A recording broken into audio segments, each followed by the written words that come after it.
The Manipur government has denied that there was any bias from its part while evicting the encroachers from the reserve forest areas. The government said that it has not gone against any particular community during the encroachment drive.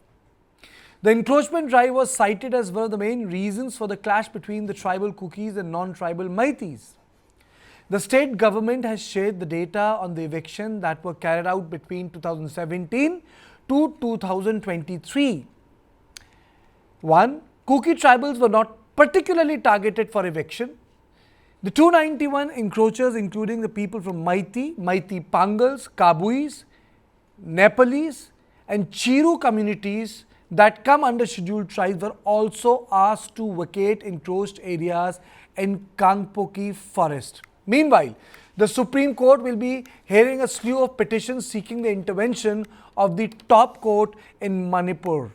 Supreme Court will also hear a plea by Manipur Bar Association. Now the issue is, what will be the decision? How will the matter be go into probed legally?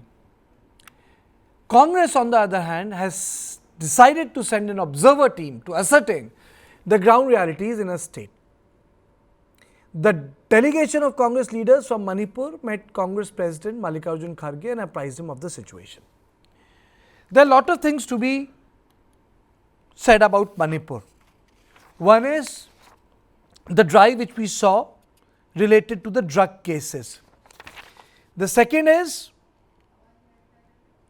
the demands of the Kuki MLAs of the Bharatiya Janata Party government. Third is the opposition, and fourth is the break of the civil society compact. So the issue is no tribal bias as said by the Manipur government, and then the other BG which we are going to discuss, which I am going to show you, is what is that community which has come in the eye of storm.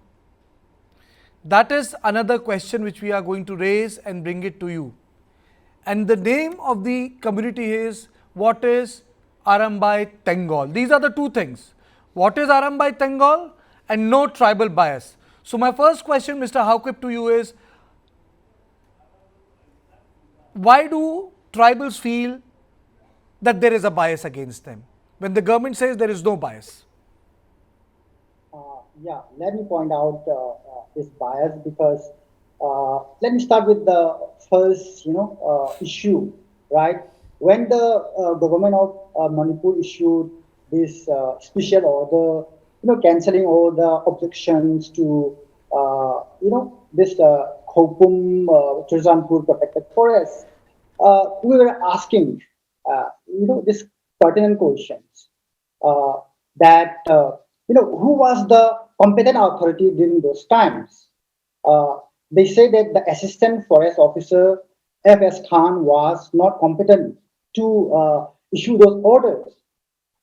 And we are asking, who was the competent authority if that assistant forest officer was not the competent authority? So this whole Manipur conflict has acquired a very prominent religious line. How can this be soothed? I think I heard a few terms being used: tribal bias and healing touch that is required. And I'm sure there has to be a very combined effort, a joint effort. When you say that one party feels that others are biased against him, I think it's some sort of a complex.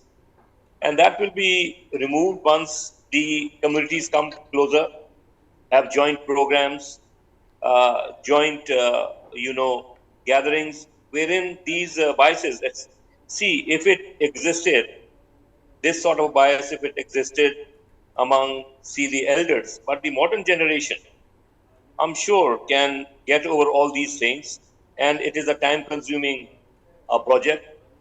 Also, the geographical location, it's also a gateway for the drugs to come in. So Manipur, especially the people in Manipur, have to be very vigilant. Now, who puts his specs on their eyes to see each other, and what sort of an impression they have about their own people. Is it our own people, organizations working within the country, or are there also outside forces? So once this is sorted out and people come together, I'm sure government is doing its best, but it's ultimately the people who have to resolve, people who have to sit together, people who have to say, look, we want a peaceful environment. And that can happen only when we have mutual trust. So that is what I would like to say on this. And since we are distant from Manipur, we are not physically there, but we are all entirely depending on the information received. But the feel of the whole environment that is built there, there is unrest, insecurity, all this, it's the people's duty to understand.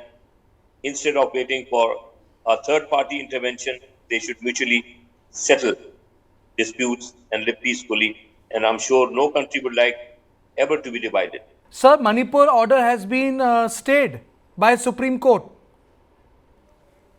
Yeah, that is likely to come. But the point was that this was not an order by the High Court to enact and give scheduled tribe status.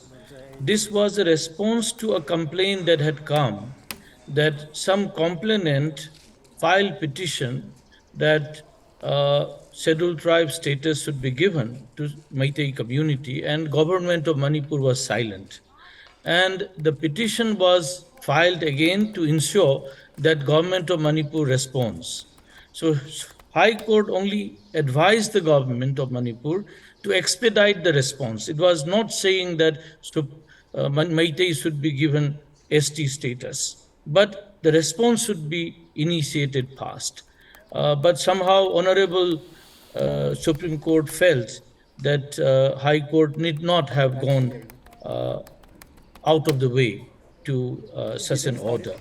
But well said and done, and the sensitive state, there is not much to be worried by the tribal communities.